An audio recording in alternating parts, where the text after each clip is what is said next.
பழைய ஒரு பாடல், எந்த நாவில் புதுப்பாட்டு எந்தன் இயேசு தருகிறார், ஆனந்தம் கொள்ளுவேன் அவரை நான் பாடுவேன் என் உயிருள்ள நாள் வரையில். எல்லாரும் சேர்ந்து கரங்களை தட்டி அந்த ஒரு பாடலை பாடிட்டு we will meditate a few things today.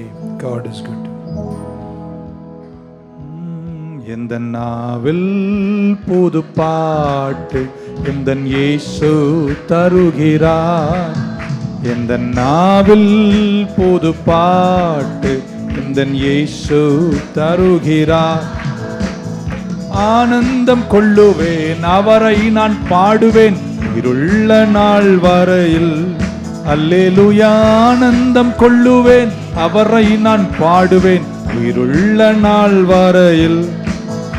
இந்த நாவில் புதுப்பாட்டு எந்தன் இயேசு தருகிறார், இந்த நாவில் புதுப்பாட்டு எந்தன் இயேசு தருகிறார்.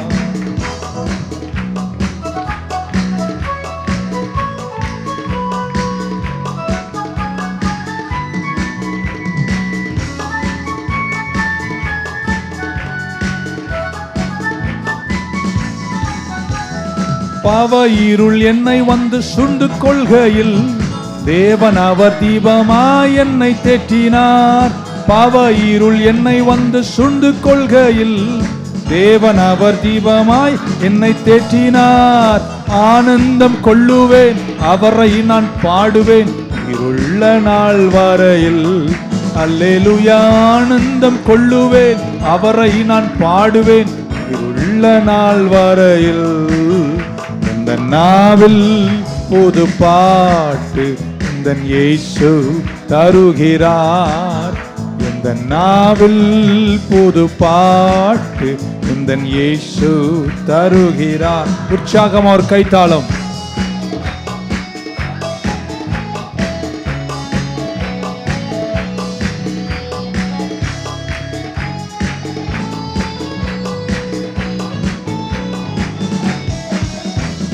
வாதை நோயும் வந்த போதும் வேண்டல் கேட்டிட்டார், பாதை காட்டி துன்பம் எல்லாம் நீக்கி மீட்டிட்டார்.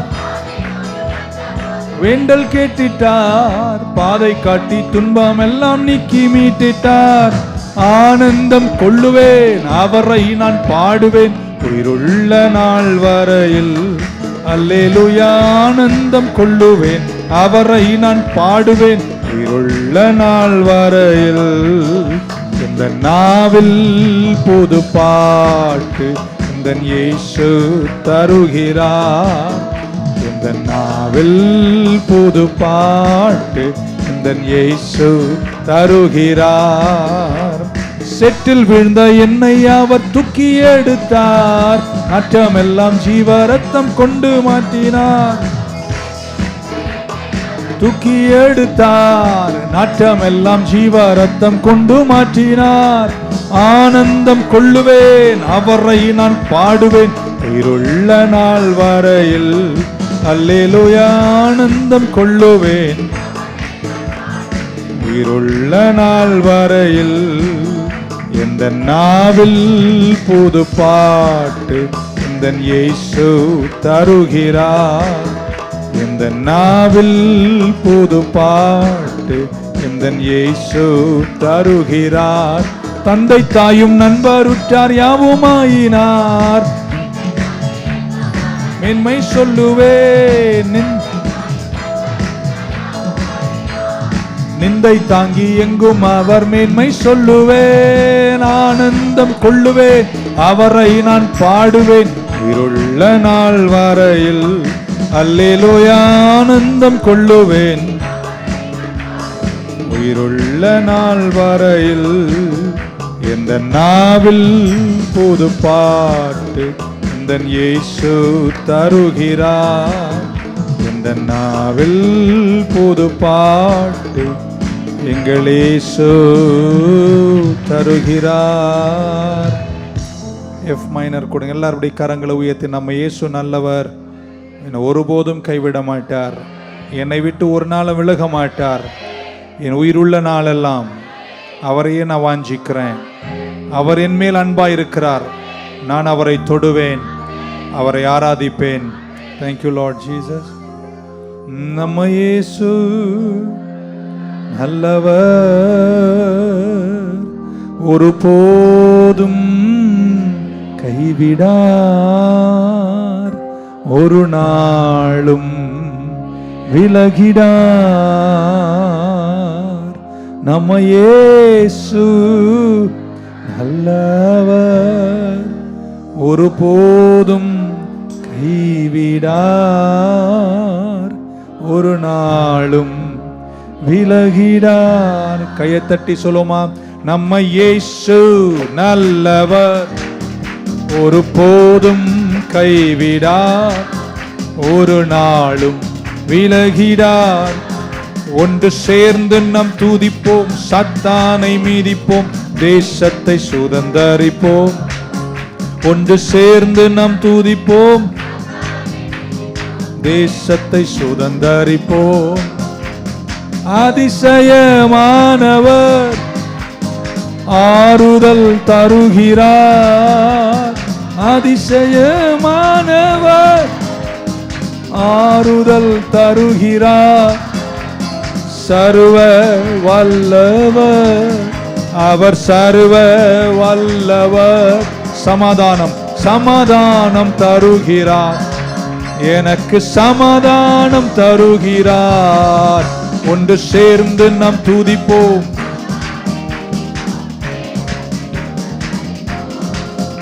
ஒன்று சேர்ந்து நாம் துதிப்போம், சாத்தானை மீதிப்போம், தேசத்தை சுதந்தரிப்போம். நம்ம இயேசு நல்லவர், ஒருபோதும் கைவிடார், ஒரு நாளும் விலகிடார். நம்ம இயேசு நல்லவர், ஒருபோதும் கைவிடார், ஒரு நாளும் விலகிடார். கண்ணீரை காண்கிறார், கதறலை கேட்கிறார், கதறலை கேட்கிறார், வேதனை அறிகிறார். எங்கள் வேதனை அருகிறார், விடுதலை தருகிறார். இன்று விடுதலை. கையை தட்டி சேர்ந்து ஒன்று சேர்ந்து நாம் துதிப்போம், சாத்தானை மீதிப்போம், தேசத்தை சுதந்தரிப்போம். ஒன்று சேர்ந்து நாம் துதிப்போம், சாத்தானை மீதிப்போம். கிருபையால் நிலை நிற்கின்றோம், நம்ம கிருபையால் நிலை நிற்கின்றோம், கிருபையால் நிலை நிற்கின்றோம், உங்க கிருபையால் நிலை நிற்கின்றோம். கிருப கிருப கிருப கிருப கிருப கிருப கிருப கிருப கிருப கிருபையா நிலை நிற்கின்றோம், நிலை நிற்கின்றோம், கிருபையா நிலை நிற்கின்றோம், உங்க கிருபையா நிலை நிற்கின்றோம். பெயர் சொல்லி அழைத்தது உங்க கிருப, உங்க கிருப. பெயர் சொல்லி அழைத்தது உங்க கிருப, பெரியவனாக்கியது கிருப கிருப கிருப கிருப கிருப கிருப கிருப கிருப கிருப. கிருபையா நிலை நிற்கின்றோம், உங்க கிருபையால் நிலை நிற்கின்றோம், கிருபையா நிலை நிற்கின்றோம், உங்க கிருபையால் நிலை நிற்கின்றோம். நீதிமானாய் மாற்றினது உங்க கிருப, நீதிமானாய் மாற்றியது உங்க கிருப. எல்லாமே கிருப கிருப கிருப கிருப கிருப கிருப கிருப கிருப கிருப. கிருபையா நிலை நிற்கின்றோம், உங்க கிருபையால் நிலை நிற்கின்றோம், கிருபையா நிலை நிற்கின்றோம், கிருபையால் நிலை நிற்கின்றோம். எல்லாருடைய கரங்களை உயர்த்தி ஒன்று சேர்ந்து நாம் தூதிப்போம், சாத்தானை மீதிப்போம், தேசத்தை சுதந்தரிப்போம். ஒன்று சேர்ந்து நாம் தூதிப்போம், சாத்தானை மீதிப்போம், தேசத்தை சுதந்தரிப்போம். இயேசுவின் நாமத்தில் பிதாவே. கடந்த 2 வாரங்கள் உங்க கூட முதல் வாரத்தில் யாக்கோபு கல்லில் சாய்ந்து உறங்கினான். அவன் எழுந்த பின்பு கர்த்தர் அங்கே இருந்தார் என்பதை அறியாமல் புறப்பட்டு போனான் என்றும், அந்த இடத்திற்கு பெத்தேல் என்றும், நான் போய் திரும்பி வந்தால் நான் இப்படியெல்லாம் செய்வேன் என்று தன்னைத்தானே பெத்தேலுக்காக கமிட் பண்ண சபையின் மேல் நம்ம வைத்திருக்கின்ற அன்பும் நம்முடைய அர்ப்பணிப்பை குறித்து நம்ம முதல் வாரம் பேசினோம். Church is my desire. இன்றைக்கு பல முறையும் நம்ம பேசினதனுடைய ஆழங்களில் சுருக்கமாக உங்கள் கூட 3 வார்த்தைகள். கர்த்தருடைய இதயத்தினுடைய பெரிய விருப்பம் என்ன? What is God's greatest desire? ஆழமானதை அதான் சொல்ல, சுற்றி வளைச்சு பேசாமல் ரைட் டு த பாயிண்ட் வருகிறேன். நம்ம ஆண்டவர் முழுமையாக is a self sufficient, self existent, self sustained. அப்படின்னா அவர் எல்லாவற்றுக்கும் எல்லாமாய் அவரே இருக்கிறார். ஆமென். அப்படி இருக்கிற ஒரு கடவுளுக்கு, தேவனுக்கு ஒரு விருப்பம்னு ஒன்று இருக்கா அப்படின்றத வேதத்தில் நம்ம ஆராய்ந்து பார்க்கணும். So without beating around the push, சுற்றி வளைத்து பேசாமல் நேராக விஷயத்துக்கு வருகிறேன். பாயிண்ட் நம்பர் 1, அவரிலிருந்து தான் கர்த்தர் என்னை உண்டாக்கினார். ஸோ முதலாவது நம்ம சிந்திக்கிற வார்த்தை அவரிலிருந்து, கர்த்தரிலிருந்து தான் என்னை அவர் உண்டாக்கினார். God made me from him. நான் வேற எங்கிருந்தும் வரவில்லை, நான் அவரிலிருந்து வந்தேன் என்று தான் என் பைபிள் எனக்கு கற்றுத்தருகிறது. ஆதியில் கர்த்தர் எல்லாவற்றையும் துவங்கும் போது ஏதாவது தனக்கு உருவாக்க வேண்டும், சிருஷ்டிக்க வேண்டும் என்று நினைத்தால், சிருஷ்டிக்கப்பட வேண்டியதை பார்த்து அவர் பேசுவார், அதை உருவாக்குவார், அதற்கே அது திரும்புகிறது. எப்படி சொல்லலாம், ஒரு மரங்கள் செடிகள் வேண்டும் என்று அவர் நினைத்த போது மரங்களையும் செடிகளையும் பார்த்து பேசவில்லை, பூமியை பார்த்து பேசினார். மரங்களும் செடிகளும் கொடிகளும் உண்டாவதாக என்னார்.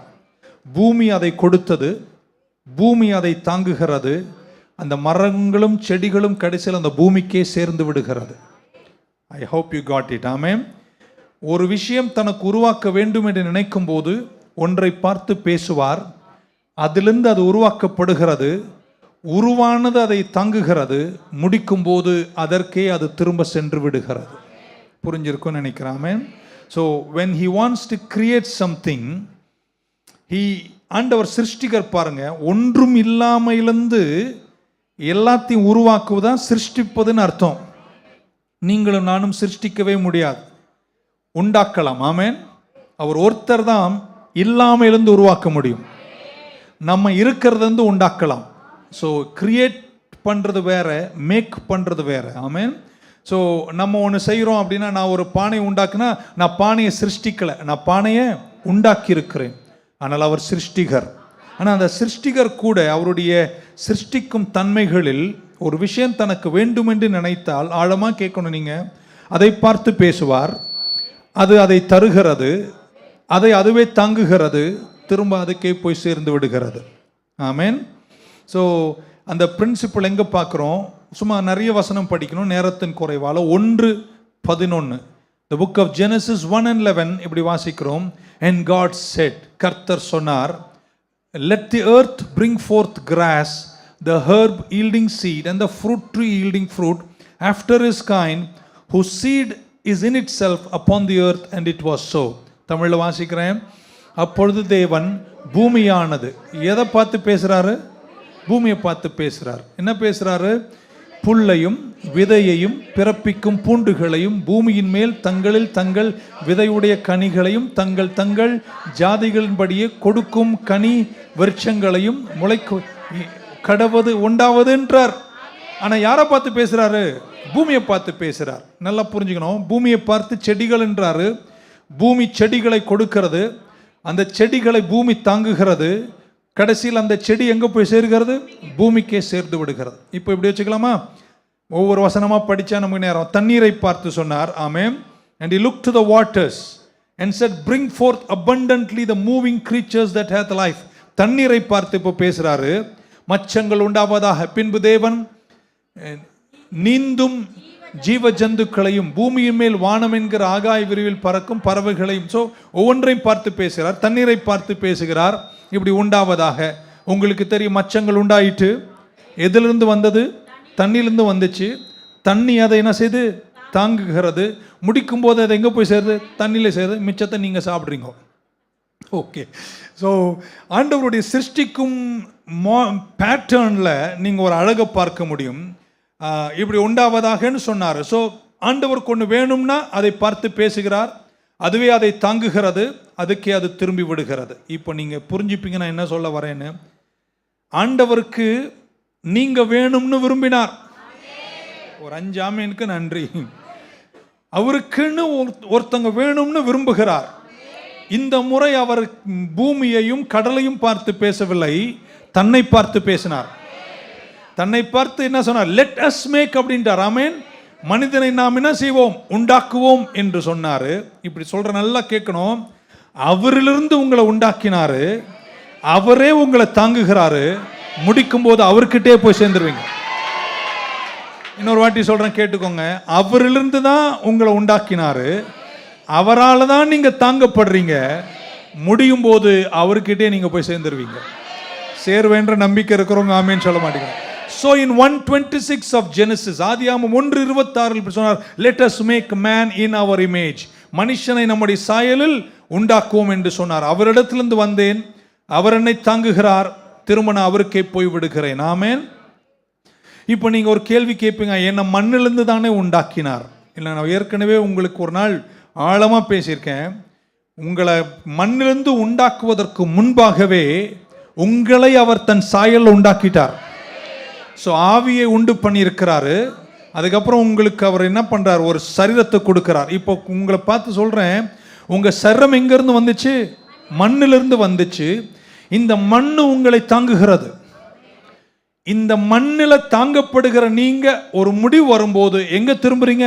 மண்ணுக்கே திரும்பி விடுவீர்கள். நல்லா கேட்டுக்கணும். மண்ணிலிருந்து வந்த நீங்கள் மண்ணினால் தாங்கப்படுறீங்க, அந்த மண்ணுக்கே திரும்புவீங்க. கர்த்தரிலிருந்து வந்த ஆவி கர்த்தரால் தாங்கப்படுகிறது. அதை முடிக்கும் போது கர்த்தருக்கே நீங்கள் திரும்பி விடுகிறீர்கள். புரிஞ்சிருந்தா நீங்க ஆமேன்னு சொல்லியிருப்பீங்க. ஆமேன். ஸோ என் ஆவி வேற எங்கிருந்தும் வரல, இங்க நிற்கிற இந்த சரீரம் மண்ணிலிருந்து வந்துச்சு. என் ஆவி கர்த்தரிலிருந்து வந்துச்சு. கர்த்தர் தான் என்னை அனுதினமும் தாங்குகிறாரு. முடிக்கும் போது நான் எங்கே போய் சேருகிறேன்? அவர்கிட்டே சேருகிறேன். இந்த சரீரம் எங்கிருந்து வந்துச்சு? மண்ணிலிருந்து வந்துச்சு. இந்த மண்ணு தான் உங்களை பாஸ்டர், மண்ணு என்ன தாங்கலை பாஸ்டர் அப்படின்னு சொல்லுங்க. இல்லைங்க, நீங்க சாப்பிட்ற புல்லா இருக்கட்டும், பூண்டா இருக்கட்டும், ஆடுக்குட்டியா இருக்கட்டும், எல்லாமே இந்த மண்ணிலிருந்து தான் வருகிறது. இந்த மண்ணு தான் உங்களை தாங்குகிறது. முடிக்கும் போது மண்ணுக்கே நீங்கள் என்ன செய்வீர்கள்? திரும்புகிறீர்கள். இந்த சரீரம் மண்ணுக்கும் ஆவி தேவனுக்கும் திரும்புவது தான் கர்த்தர் நமக்கு தந்த பாக்கியம். ஆமென். ஹல்லேலூயா. இப்படி வச்சுக்கலாமா? ஒரு செடி இருக்கு, அந்த செடி எங்க இருக்கணுங்க? மண்ணில் இருக்கணும். மண்ணில் இருக்கிற வரைக்கும் தான் அந்த செடிக்கு உயிர் இருக்கு. நீங்க கடையில கூட செடி வாங்கினா சும்மா செடியை கொடுக்குறாங்களா? இல்லைங்க, மண்ணு வச்சு தான் கொடுக்குறாங்க. அந்த மண்ணை எடுத்துட்டா அந்த செடியால வாழ முடியாது. ஆமென். இப்படி வச்சுக்கலாமா? ஒரு நாள் அந்த மரத்துக்கு கொஞ்சம் நக்கல் வந்து, ஆமென், நான் இனிமேல் இந்த மண்ணில் இருக்க மாட்டேன்னு சொல்லி அதை மண்ணிலிருந்து பிடுங்கிடுச்சுன்னா அந்த மண்ணோடு அது என்ன செய்யும்? முடிஞ்சு போயிடும். ஏன்னா அது இருக்கணும்னா மண்ணில் தான் இருக்க வேண்டும். அதே மாதிரி ஏதேன் தோட்டத்தில் கர்த்தர் ஆதாமை ஏவாளை உண்டாக்கினாரு. நீ யார் கூட இருக்கணும்? கர்த்தர் கூட தான் இருக்கணும். ஒரு நாள் அவங்க கர்த்தர் கிட்ட இருந்து பிடுங்கிக்கணும்னு நினைச்சாங்க. அன்னைக்கு மரணம் வந்தது. அதனால தான் கர்த்தர் சொன்னார், நீ சாகவே சாவாய். சரீர பிரகாரமாய் நீ உயிரோடு இருந்தாலும் என்னை விட்டு பிரிகிறவர்கள் யாரா இருப்பார்கள்? சீக்கிரம் மரணத்தை காண்பார்கள். அதனால்தான் எபேசியருக்கு வரும்போது அப்போஸ்தலனாகிய பவுல் 2ஆம் அதிகாரம் எஃபீசியன்ஸ் 2:1 2ஆம் அதிகாரம் 1ஆம் வசனத்தில் இப்படி வாசிக்கிறோம். தமிழ் வாசிச்சலாம். அக்கிரமங்களினாலும் பாவங்களினாலும் நீங்க யாரா இருந்தீங்களா? செத்து போனவங்களா இருந்தீங்க. உங்களை இயேசு வந்து உயிர்ப்பித்தார். நீங்க ஆவியில செத்தவங்க, ஆமென் சொல்ல மாட்டீங்களா? செத்த உங்களை இயேசு வந்ததனாலும் அவரை ஏற்றுக்கொண்டதனால அவர் உங்களை மீண்டும் என்ன செய்தாருங்க? உயிர்ப்பித்தார். உயிர்ப்பித்து உன்னதங்களில் அவருடனே கூட உங்களை கர்த்தர் அமர வைத்திருக்கிறார். நல்ல ஒரு அல்லேலூயா சொல்லிடுங்க பார்க்கலாம். இன்னும் சொல்லாமா? யோவான் 10:10 உங்களுக்கு தெரியும். அவர் வந்தது ஜீவன் தர. அதை பரிபூர்ணம்னு சொல்றதுக்கு முன்னாடி அவர் எதுக்காக வந்தாராம்? ஜீவன். ஏன் உங்களுக்கு ஜீவனை தரணும்? செத்து போனவங்களுக்கு தான் ஜீவன் தேவை. ஒன்று நீங்கள் புரிஞ்சுக்க மாட்டீங்க. ஆமென். ஸோ என்னைக்கு மனுஷன் தேவனை விட்டு பிடுங்கப்பட்டானோ அல்லது கீழ்ப்படியாமல் போனானோ அன்னைக்கு அவன் மரித்தான். மரித்தவனை மீண்டும் உயிர்ப்பிக்க தான் இயேசு இந்த பூமிக்கு வந்தார். நான் வந்தது எதற்காக? ஜீவன் தருவதற்காக. ஆமென். ஸோ அவர்கிட்ட இருந்து வந்தவங்கெல்லாம் ஒரு அல்லேலூயா சொல்லிட்டுங்க பார்க்கலாம். கவலைப்படாதீங்க, எல்லாம் முடியும் போது நீங்கள் அவர்கிட்டே போய் சேர்ந்துருவீங்க. நம்பர் 2 இப்படி சொல்ல விரும்புகிறேன். அவர் என்னை உண்டாக்கும் போது அவருடைய சாயல்லையே என்னை உண்டாக்கிட்டார். பக்கத்தில் தைரியம் இருந்தால் சொல்லுங்க, நானும் அவரை மாதிரியே தான் அப்படின்னு சொல்லுங்க. கடவுளுக்கு ஒரு விருப்பம் இருக்கா அப்படின்னு யோசிக்கிறேன். ஏன்னா he's a self sufficient, self existent, எல்லாமே உடையவராக இருக்கிற அவருக்கு ஒரு விருப்பம் இருக்கா அப்படின்றது தான் இன்னைக்கு என்னுடைய கேள்வி. உங்களையும் என்னையும் அவருடைய ரெப்ளிகா, அவருடைய சாயல் கர்த்தர் உண்டாக்கினார். ஆமென். விழுகைக்கு முன்னாடி, ஏவாள் ஆதாம் பாவத்தில் விழுறதுக்கு முன்னாடி அவங்களுக்கு எந்த ஒரு இம்பியூர் டிசையரும் கிடையாது. ஆமென். அப்படிதான் பைபிளை நம்ம படிக்கணும். எந்த ஒரு குற்றமும் இல்லாதவர்களாக தான் கர்த்தர் ஆதாமை ஏவாள் என்ன செய்தாருங்க? சிருஷ்டித்தார். அவருடைய சாயல் உண்டாக்கி இருக்கிறார். அப்படின்னா ஏடம் பியூரா இருக்கிறாரு. தேவனை போல அவன் சிந்திக்கிறான், தேவனை போல நடக்கிறான், தேவனை போல சிந்தை, தேவனை போல செயல்கள். ஆமென். இப்படி உண்டாக்கப்பட்ட ஒரு மனிதன் ஆதாமுக்கு என்ன விருப்பம் என்றது பார்த்தாதான் தேவனுக்கு என்ன விருப்பம் நம்ம புரிஞ்சிக்க முடியும். ஆழமாக கேளுங்க, கேட்கலன்னா புரியாது. நான் எப்படி முடிச்சு போகணும்? ஆதியாகமம் 2:20 இப்படி வாசிக்கிறோம். So the man gave names to 2:20 of Genesis. So the man gave names, படிங்கோ. ஆதாம் சகலவித நாட்டு மிருகங்களுக்கும் ஆகாயத்து பறவைகளுக்கும் சகலவித காட்டு மிருகங்களுக்கும் பேரிட்டான். ஆதாமுக்கோ ஏற்ற துணை இன்னும் காணப்படவில்லை. எங்க சிங்கம் இருக்கு, மிருகம் இருக்கு, நாய் இருக்குது, பன்னி இருக்குது, கோழி இருக்குது, ஜிராஃப் இருக்குது, ரைனோசரஸ் இருக்குது. இவ்வளவுதான் எனக்கு வாயில வந்துச்சு. இதெல்லாம் இருக்கு. இதுக்கெல்லாம் பேரிட்டாலும் ஆதாமுக்கு இன்னும் ஒரு ஏற்ற துணை காணப்படவில்லை. ஆமென். எப்படின்னு சொல்ல போனா Adam was he didn't find a helper அப்படின்றார். அவருக்கு ஏற்ற கம்பேரபிள் கம்பேனியன் இல்லை. அப்ப நல்லா புரிஞ்சுக்கணும், மிருகங்கள் நம்முடைய கம்பேனியன் அல்ல. மனிதனுடைய இதயத்தினுடைய ஆவியின் ஆழத்தில் இருக்கக்கூடிய இணைப்பு தேடுவதெல்லாம் ஒரு மிருகத்தை அல்ல. நீங்கள் கடைசியில இணைவது யாரோடு கூட? கர்த்தரோடு. எத்தனை பேர் இன்னைக்கு தைரியமா சொல்ல முடியும், அவர் ஆராதிக்காம என்னால் இந்த பூமியில வாழ முடியாது? ஏன்னா அப்படிதான் என்ன உண்டாக்கி இருக்கிறார். அவர் தான் என் விருப்பம். ஸோ ஆதாமுனுடைய விருப்பம் என்ன அப்படின்னு கேட்டா, அவருக்கு ஒரு ஏற்ற துணை. ஸோ தமிழில் சொன்னா சரியா இருக்கும், அவருக்கு ஒரு மனவாட்டி வேணும். அவருக்கு கடவுள் எல்லாம் கொடுத்துட்டார். தோட்டத்தை கொடுத்துட்டாரு, நதிகளை கொடுத்துட்டார், தண்ணீரை கொடுத்துட்டார், மச்சங்களை கொடுத்துட்டாரு, மிருகங்களை கொடுத்துட்டாரு, இதுக்கெல்லாம் பெயரிடுகிறாரு. But he is not happy, he is not complete. என்ன, அவருக்கு ஏதோ ஒரு குறைவு இருக்கு. அதை கர்த்தர் பார்க்கிறாரு. இப்போ நீங்க புரிஞ்சுக்கணும், ஆதாமுனுடைய விருப்பம் என்ன அப்படின்னு ஆண்டவருக்கு எப்படி தெரியும் அப்படின்றதான் பார்க்கிறேன். ஆதாம் உறங்க வச்சாரு. தூங்கின போது அவர் விலாவை எடுத்து அந்த விலாவிலிருந்து கர்த்தர் ஒரு பெண்மணியை உருவாக்கினார். யோசித்து பாருங்களேன், இது வரைக்கும் மிருகத்தையே பார்த்தோம், ஒரு பெண்மணி அழகா பார்த்தா என்ன தோணி இருக்கும்? ஓகே, வீட்டுக்கு போய் யோசிக்காம. ஆதாமிலிருந்து கர்த்தர் மனிதனை ஏவாளை கொண்டு வந்தார். ஆமென். சோ தேவனிடத்திலிருந்து ஆதாம் வந்தார், ஆதாமிலிருந்து கர்த்தர் ஒரு பெண்மணியை கொண்டு வந்தார். ஆமென். ஸோ ஆதாமுனுடைய விருப்பம் என்னவா இருந்துச்சுன்னு புரிஞ்ச ஆண்டவர், ஏங்க எனக்கு ஒரு கேள்வி என்னன்னா, ஆதாமுக்கு இந்த பெண்மணி தான் வேணும்னு அவருக்கு எப்படி தெரியும்? நான் சொல்றேன், எல்லோ மிருகங்கள்லாம் இருந்தும் அவர் திருப்தி அடையல. இந்த மாதிரி ஒரு மனவாட்டி தான் அவனுக்கு வேணும் என்று ஆண்டவருக்கு எப்படி தெரியும்னா, நான் சொல்றேன் அவருடைய விருப்பமும் அதே தான். புரிஞ்சிருந்தா நீங்க ஆமேன்னு சொல்லிருக்கீங்க. ஏன்னா அவருக்கும் என்ன விருப்பங்க, ஒரு மணவாட்டி வேணும். நீங்க மணவாட்டினா அவருக்கு ஒரு பெண்மணி வேணும்னு நினைச்சிட்டு போறீங்க. அது ஆவிக்குரிய ஆழத்துல சிந்திக்கணும். he also wanted a bride. அவருக்கும் ஒரு மணவாட்டி வேணும், ஆண்டவருக்கும் ஆதாமுக்கும் ஒரு மணவாட்டி வேணும். அதனால்தான் கிறிஸ்தவ திருமணம் என்பது ரொம்ப ஆழமானதுங்க.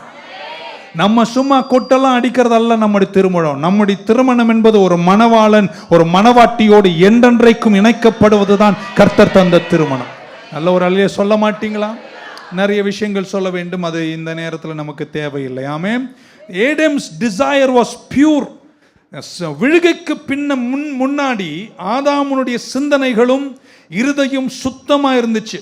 ஆனாலும் அவனுக்குள்ள இருந்த பெரிய நிறைவு, அவனுடைய வாஞ்சி, அவனுடைய விருப்பம், அவனுடைய டிசையர் என்னன்னா அவனுக்கு ஒரு மணவாட்டி வேண்டும். கர்த்தரை அவனுக்கு கொடுத்தார். ஆமென். ஏன்னா அவருடைய விருப்பமும் அதாய்த்தான் இருந்துச்சு. பக்கம் சொல்ல, நாங்க தாங்க அவருடைய விருப்பம். சொல்லுங்களேன். முன்னாடியே செய்தியை சொல்லி முடிச்சிட்டேன் பாருங்க. ஆமென். ஸோ ஆண்டவர் உங்களை உண்டாக்கும் போது ரோபோக்களாய் உண்டாக்கவில்லை. நீங்க வேணும்னா அவரை நேசிக்கலாம், வேண்டானா அவரை நேசிக்க வேணாம். உங்களை ரிமோட் கண்ட்ரோல் போட்டெல்லாம் அவர் உங்களை நடத்துவதில்லை. எத்தனை பேர் அவரை நேசிக்கிறீங்க? அது உங்க சாய்ஸ். நீங்க வேணும்னா அவரை நேசிக்கலாம், வேண்டானா நீங்க யாரையுமே வற்புறுத்தி நேசிக்க வைக்காதீங்க. அது ரொம்ப நாள் நிலைக்காது. இல்லை சொல்ல மாட்டீங்களாங்க? உங்கள் வீட்டில் போய் இன்றைக்கி வேணால் டெஸ்ட் பண்ணுங்க. உங்கள் மனைவியை சேரில் கட்டி வச்சு என்னை நேசிக்கடி, என்னை நேசினா அவள் என்ன திரும்ப சொல்ல, கயிறை கழட்டுறா. யாரையுமே வற்புறுத்தி நேசிக்க வைக்கிறது அல்லங்க. அன்பு என்பது தானாக வரணும். அது ஒரு சாய்ஸ். அது மணவாளனுக்கு ஏற்ற மணவாட்டி. ஸோ கர்த்தர் அப்படிதான் என்னை அவரிலிருந்து உண்டாக்கினார், அவர் என்னை தாங்குகிறார். ஒரு நாள் முடியும் போது நான் அவரோடு சேர்ந்து விடுகிறேன். இந்த பூமியில் இருக்கும்போது அவர் விருப்பம் தான் ஏன் விருப்பம். ஆமேன்னு சொல்ல மாட்டீங்களா? ஏன் விருப்பம் தான் அவர் விருப்பம். ஆதாமுக்கு ஒரு மணவாட்டி தேவை ஏற்பட்டது போல கர்த்தருக்கும் தேவை ஒரு மணவாட்டி. மூன்றாவது சொல்லி முடிக்கிறேன். அவர் உங்களை உண்டாக்கினதே எதற்காக தெரியுமாங்க? அவரை நேசிப்பதற்காக. அவரை நான் நேசிக்கிறேன்னு சொல்றவங்க மட்டும் ஒரு ஆமேன்னு சொல்ல மாட்டீங்களா? அவரை நேசிக்கிறதுனுடைய வெளிப்பாட்டினுடைய முக்கியமான வெளிப்பாடு என்ன தெரியுமாங்க? ஆராதனை. The greatest expression of showing your love to God is worship. worship என்பது பாட்டு பாடுறதும் குதிக்கிறதும் ஆடுறதும் மட்டும் அல்லங்க. ஒரு மணவாளனுக்கு ஏற்ற மணவாட்டியாக அவர் மேல் அன்பு செலுத்துவது, அந்த அன்பை வெளிப்படுத்துவது தான் ஆராதனை. இருக்கீங்கன்னு நினைக்கிறேன். worship is expressing love. ஒவ்வொரு முறையும் நீங்க அவரை உண்மையாக ஆராதிக்கும் போது உண்மையா என்னத்தமா செய்றீங்க? உங்க அன்பை நீங்க அவருக்கு என்ன செய்றீங்க? வெளிப்படுத்துறீங்க. எத்தனை பேர் அவரை நேசிக்கிறீங்க? இப்படி சொல்லட்டுமாங்க, நான் உங்ககிட்ட தேங்க்யூன்னு சொன்னா நீங்க என்ன திரும்பி பார்த்து என்ன சொல்வீங்க? தேங்க்யூன்னு சொல்வீங்கன்ற மாதிரி என் ஆண்டவர் கிட்ட போய் அவர் சமூகத்திலிருந்து உண்மையா ஆண்டவரே நன்றிப்பான்னு சொன்னீங்களா? அவர் உங்களை பார்த்து என்ன தெரியுமா சொல்றாரு? நன்றிங்க, என்ன போய் என்ன வந்து ஆராதிக்கிற பாரு என்று உண்மையில அவர் கண்ணை வைப்பாருங்க. அவர் ஒரு மெஷின் எல்லாம் கிடையாது. அவர் இதயபூர்வமான ஒரு கடவுள் உன்னை நேசிக்கிறார். அன்பு என்பது ஒரு சாய்ஸ். ஆமென். ஹல்லேலூயா. நீங்க வீட்டில் போய் இன்னைக்கு உங்க கணவரை பார்த்து உம்மை ரொம்ப நேசிக்கிறையான்னு சொன்னா அவர் திரும்ப என்ன சொல்லணும் உங்களை பார்த்து? ஒண்ணுமே யாரும் சொல்ல போல். புரியுது அதனுடைய விளைவு? இன்னைக்கு வீட்டில் போய் சொல்றீங்க, ஐயா உன்னை நான் ரொம்ப நேசிக்கிறேன், அவரே போய் அப்படின்னா அது என்ன? அது அன்பா இருக்குமாங்க? அவர் அங்க திரும்பி நின்று என் மணவாட்டி என்ன பார்த்து என்ன சொல்லிட்டா? நேசிக்கிறேன்னு சொல்லிட்டாலே, ஐயோ உன்னை விட பல மடங்கு நான் உன்னை நேசிக்கிறேன்னு சொன்னாதாங்க அது அன்பு. It must reciprocate. நான் சொல்லட்டுமாங்க, நீங்க கை உயர்த்தி கர்த்தாவே உம்மை நேசிக்கிறேன்னு நீங்க சொன்னா அவர் என்ன தெரியுமா சொல்ல? உன்னை விட அதிகமா நான் உன்னை நேசிக்கிறேன்னு சொல்லுவாரு.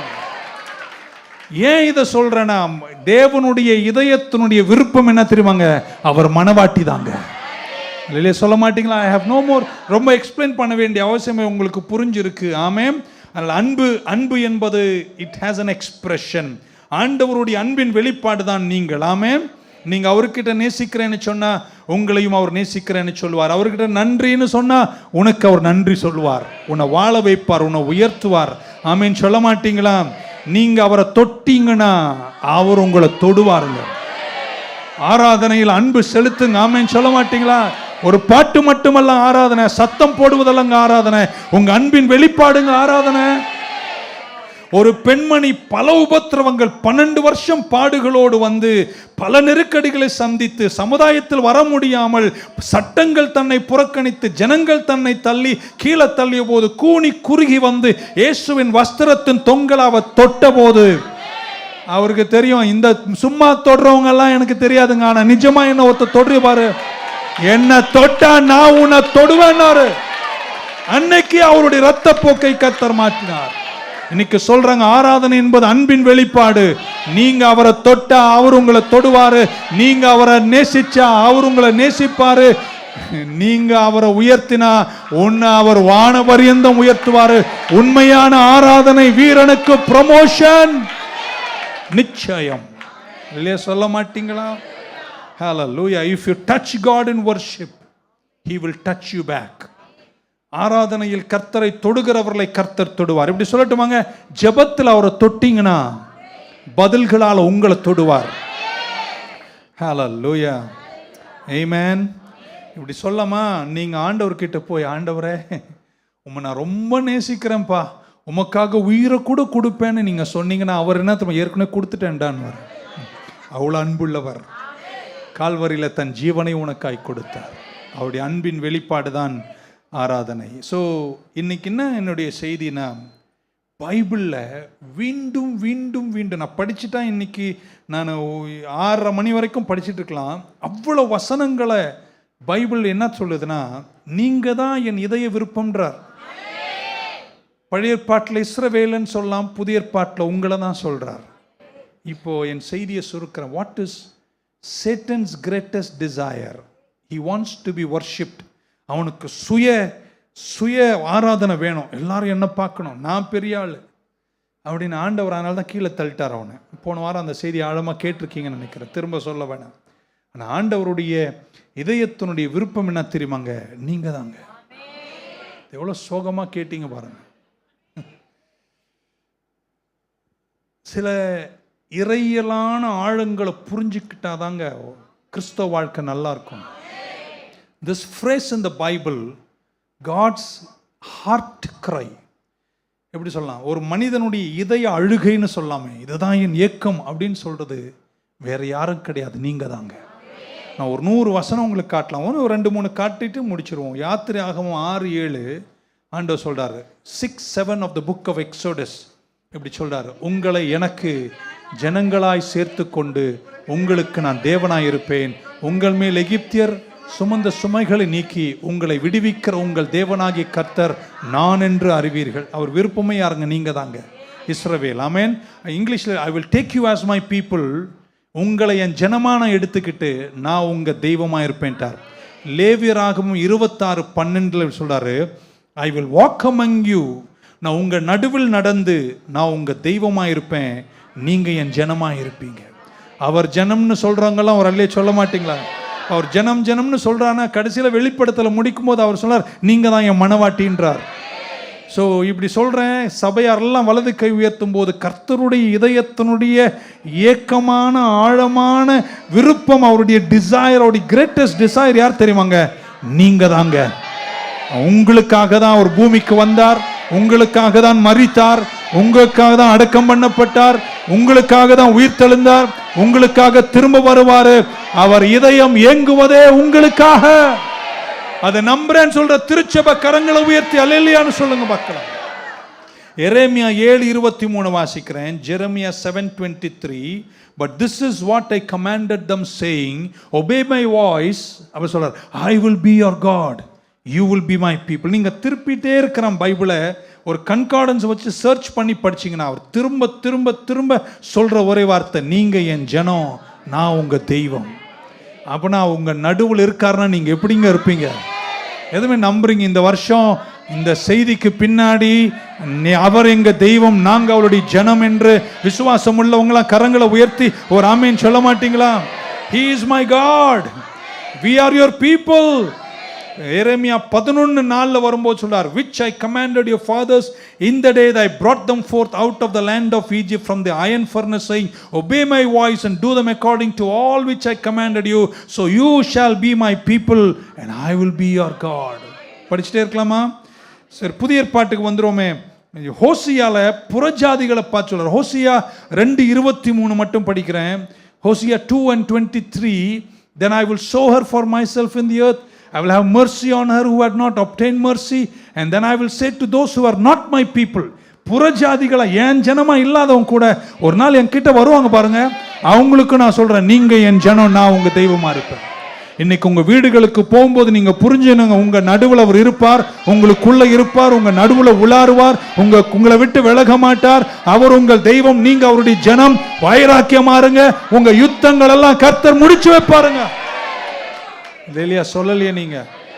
2 கொரிந்தியரை படிச்சுட்டா புதிய ஏற்பாட்டு ஒரு வசனத்தை காண்பிச்சு நான் முடிக்கிறேன். 2 Corinthians 6:16 சொல்றாரு, and what agreement has the temple of God with idols? விக்கிரகத்திற்கும் தேவனுக்கும் என்ன சம்பந்தம்? You are the temple of the living God. பக்க சொன்னா அவருடைய கோவிலுங்க. As God has said அப்படின்றார், I will dwell in them. நான் அவர்களுக்குள்ள வாசம் செய்வேன். I will walk among them. அவங்க நடுவில் நடப்பேன். நான் அவங்க தெய்வமா இருப்பேன், அவங்க என் ஜனமா இருப்பார்கள். இந்த நம்பிக்கை இருக்கிறவங்க எல்லாம் ஒரு சொல்ல மாட்டீங்களா? ஸோ உங்க கூட யார் இருக்காருங்க? கர்த்தர் இருக்காருங்க. அவர் என்ன அவருடைய இதயத்தினுடைய விருப்பம் தெரியும், நீங்க என்னுடைய ஜனங்கள், நான் உங்க தெய்வமா இருக்கிறேன். அதுக்கு தாங்க இவ்வளோத்தையும் அவர் பாடுபட்டு உங்களை ஜீவன் கொடுத்து உங்களை மனவாட்டியாய், that is the greatest desire of God. ஆதாமுனுடைய ஆழமான வேக்யூம், அவனுடைய ஏக்கம் என்னவா இருந்துச்சுங்க? எல்லாம் இருந்தும் ஒன்று இல்லை. கர்த்தர் அவன் புரிஞ்சுக்கிட்டாரு, இவனுக்கு தேவைன்னாங்க ஒரு மனவாட்டின்னு புரிஞ்சது போல அவருடைய ஏக்கமும் வேற எதுவும் அல்ல, நீங்க தான் அவருடைய ஏக்கம். சபையார் கரங்களை உயர்த்தி 2 முறை அல்லேலூயா என்று ஆர்ப்பரியுங்கள். நீங்க என்னுடைய ஜனம், நான் உங்க தெய்வம், உங்க கூட இருப்பேன், உங்க நடுவுல உலாவுவேன், உங்க கூட நடப்பேன். You are my people and I will be your God. Amen. It is his greatest desire. பக்க சொல்லுங்க, சீக்கிரம் அவர் என்ன கல்யாணம் பண்ணுவார் அப்படின்னு. யாரை கல்யாணம் பண்ண போறாரு? மனவாட்டிய. அதனால தான் பைபிளில் இந்த பழைய நம்ம சில சர்ச்லாம் போனால் அந்த காலத்தில் ஆட்டுக்குட்டியானுடைய கல்யாண நாள் அப்படின்னு பேசிகிட்டே இருப்பாங்க. வெளிப்படுத்தல் இருக்கு, his greatest desire is to marry you and to live with you happily forever. ஆழமான சத்தியங்க இது, சாதாரணமாக புரியணும்னு சொல்லியிருக்கேன். உங்களை கல்யாணம் பண்ணி உங்க கூட 5 நாள் 10 நாள் 3 வாரம் 3 வருஷம் 7 வருஷம் 15 வருஷம் 20 வருஷம் அன்பிருக்கும் வரை அல்ல, நீ விலகினாலும் உன்னை விட்டு விலகாத. கையை உயர்த்தி நான் சொல்லி முடிச்சலாமா? என்னங்க ஆண்டவருடைய விருப்பம்? உன்னை கல்யாணம் பண்ணணும், உன்னை மணந்து கொண்டு உன்னோடு கூட என்றென்றைக்கும் இந்த பூமியின் வாழ்க்கை முடிஞ்சாலும் நித்திய நித்திய நித்திய காலங்கள் உன்னோடு வாழுகிற பெரிய பாக்கியத்தை கர்த்தர் உங்களுக்கும் எனக்கும் தந்தாரே. ஆமேன். மணவாட்டி வாரும் என்று அழைக்கப்படுகிற நாள், மாரநாதா, என் மணவாளன் சீக்கிரம் வருகிறார். அந்த நம்பிக்கையுள்ள திருச்சபை கரங்களை தட்டி அல்லேலூயா என்று ஆர்ப்பரிங்க. God's heart desire is the bride and the bride, and it is not for 1 year or 2 years or when. நிறைய நாடுகளில் இன்னைக்கு திருச்சபைகளில் திருமணத்தினுடைய ஒப்பந்தங்கள் சொல்லப்படும் போது இப்படி சொல்லுகிறார்கள், வாழ்விலும் தாழ்விலும் சுகத்திலும் சுகவீனத்திலும் அன்பு இருக்கும் வரை. அது எங்க பைபிள் சொல்லவில்லை. அன்பிருக்கும் வரை இருப்போம், அன்பிருக்கும் வரை அல்ல. எது வரைக்கும் தெரியுமா? நித்திய காலம் வரை. என்னை கேட்கிற என் சபை மக்கள் அத்தனை பேரையும் இயேசுவின் நாமத்தில் ஆசீர்வதித்து இப்படி சொல்றேன், நீங்களும் உங்கள் குடும்பமும் நித்திய காலம் ஒன்றாயிருப்பீர்களாக. Hallelujah. Amen. God's design is so good. Amen. Hallelujah. So ஆண்டவர் தன்னுடைய ஜீவனையை கொடுத்து திருச்சபையை அவர் சம்பாதித்து அவர் உங்களையும் என்னையும் வாழ வைப்பதற்காக தன் குமாரனை அர்ப்பணித்தார். ஆமென். மனுஷன் விழுந்து போன மனிதன் பாவத்தில் விழுந்த போது நான் இப்படி சும்மா வச்சுக்க, நம்ம இப்படி சொல்கிறது வழக்கம். பிதாவானவர் குமாரன் கிட்ட சொல்லியிருப்பார், கீழே பார்த்தியா அவன் மனவாட்டி ஏவாளை பார்த்தியா அப்படின்னாரு. என்னன்னு கேட்டார். விழுந்துட்டா அல்லது பாவம் செஞ்சிட்டா, அதனால் அவள் செத்து தான் ஆகணும், ஏன்னா பாவம் செய்கிற ஆத்மா சாகவே சாகும் என்ற வார்த்தை பரலோகத்தினுடைய நிர்ணயம் நிறைவேற வேண்டும். இது நடக்கும்போது இப்படி வச்சுங்களேன், ஆதாம் ரைனோசரஸ் கூட போயிட்டாருன்னு வைங்களேன். ஏவாள் மட்டும் இருந்திருந்தா, பிதாவும் குமாரனாகிய இயேசுவும் பேசும்போது பிதா சொல்லியிருப்பார், உன்னுடைய மனவாட்டி பாவம் செய்து விட்டாள், அவள் மரித்து தான் ஆக வேண்டும்.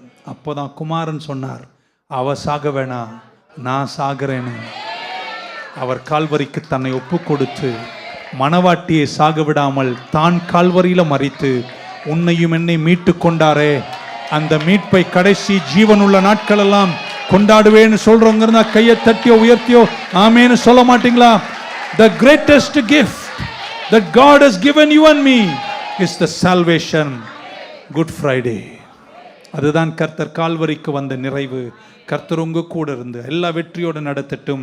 ஸோ அனுதினமும் நீங்கள் அவரோடு கூட உங்கள் நேரத்தை செலவிட வேண்டும். ஆமென். நீங்கள் எந்த அளவிற்கு அவர் கூட நேரத்தை செலவிடுறீங்களோ அந்த அளவிற்கு கர்த்தர் உங்க கூட இருந்து உங்களை வெற்றியாய் நடத்துவார், உங்களை ஜெயமாய் நடத்துவார். கிழக்குக்கும் மேற்கிற்கும் எவ்வளவு தூரமோ அவ்வளவு தூரமாய் உங்கள் மீறுதல்களெல்லாம் கர்த்தர் உங்களை விட்டு எடுத்து உன்னோடு இருக்கணும், உன்னோடு நடக்கணும் என்று விரும்புகிற தேவாதி தேவனை கர்த்தர் வெற்றியாய் நடத்துவார்.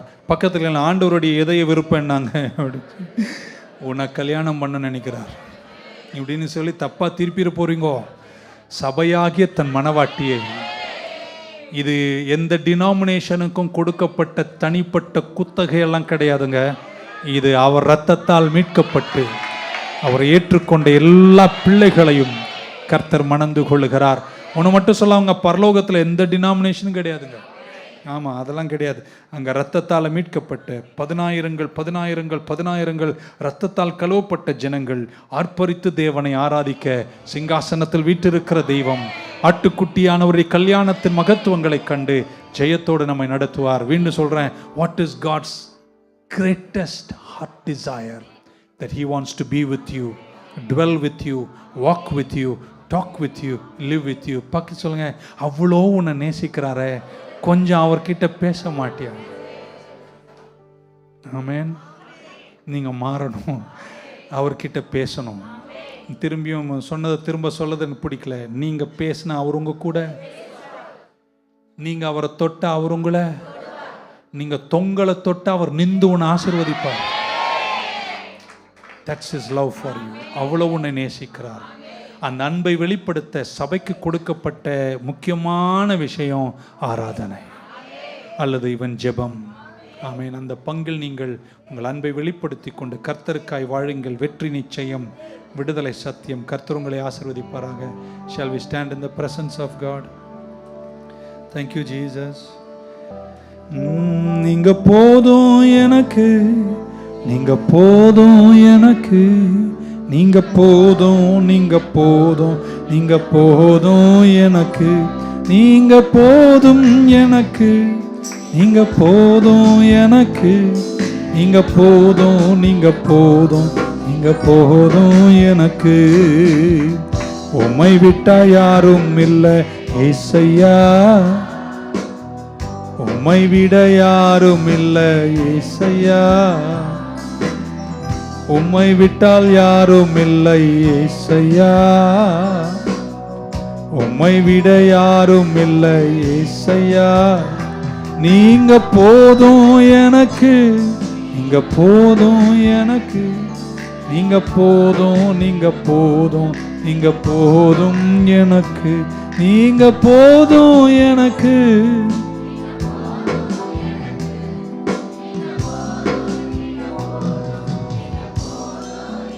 Lift up your hands and express your heart's desire. Show your love to him. ஒருவேளை உங்களுக்கு நேரம் இல்லை, பட் அந்த ஒரு பாட்டில் இருக்க அந்த வரிகள் நல்லா இருக்கு. அவர் மேல் அன்பு செலுத்துங்க. Show your love to him. He will love you. Touch him, he will touch you. Speak to him, he will speak to you. Bless him, he will bless you. He says, I want to be your God and you are my people. நான் உங்களை ஆசீர்வதிப்பேன்.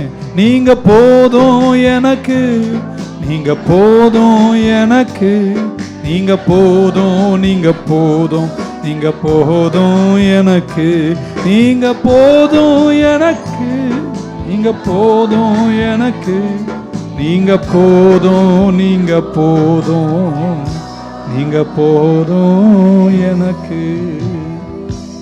A relationship that lasts for eternity. நித்திய காலங்கள் தங்குகிற ஒரு உறவை தந்து எங்களோடு வாழ வேண்டும் என்று நினைச்ச உங்க அன்பை விவரிக்க எங்களுக்கு தெரியாதுப்பா. ஆயிரம் ஆயிரம் நாவுகள் இருந்தாலும் உங்க அன்பின் ஆழம் நீளத்தை யாரால் வர்ணிக்க முடியும்? உம்முடைய சிநேகத்திற்காய் நன்றி. அநாதி சிநேகத்தால் எங்களை சிநேகித்தீரே, எங்களை விரும்பினீங்களே ஆண்டவரே. உம்மை போல எங்களை உண்டாக்கி உமக்கு ஏற்ற ஒரு மனவாட்டியாய் எங்களை நிறுத்தினீரே. மீண்டும் எங்களை மீட்டுக்கொள்ள கால்வரிக்கு வந்து ஜீவன் தந்து நீர் செய்த உன்னதமான செயல்களின் அன்பை நினைத்து எங்க உயிருள்ள காலமெல்லாம் உம்மை போற்றி வணங்கி ஆராதிப்போம் என்று சொல்லி சபையார் எல்லாரையும் நாங்கள் ஆசீர்வதிக்கிறோம். வெற்றியோடு வழி நடத்துங்க. இயேசுவின் நாமத்தில் ஜெபிக்கிறோம் ஜீவனுள்ள எங்கள் நல்ல பிதாவே. கரங்களை உயர்த்தி என் கூட சத்தமா சொல்லுங்க. என் ஆத்துமாவே கர்த்தரை ஸ்தோத்தரி, என் முழு உள்ளமே பரிசுத்த நாமத்தை ஸ்தோத்தரி. என் ஆத்துமாவே கர்த்தரை ஸ்தோத்தரி, கர்த்தர் செய்த சகல உபகாரங்களையும் மறவாதே. கர்த்தராகிய இயேசு கிறிஸ்துவின் கிருபை, பிதாவாகிய தேவனுடைய அன்பு, பரிசுத்த ஆவியானவருடைய அந்யோன்ய ஐக்கியம், அவருடைய பராமரிப்பு, பாதுகாப்பு, வழி நடத்துதல், அனுகிரகம் நம் அனைவரோடும், பரிசுத்தவானோடும், திருச்சபையோடும், கூடி வந்த அனைவரோடும் இன்றும் என்றும் இருப்பதாக. God bless you. Thank you. நீங்க போதும் எனக்கு, நீங்க போதும் எனக்கு, நீங்க போதும், நீங்க போதும், நீங்க போதும் எனக்கு, நீங்க போதும் எனக்கு, நீங்க போதும் எனக்கு, நீங்க போதும், நீங்க போதும், நீங்க போதும் எனக்கு.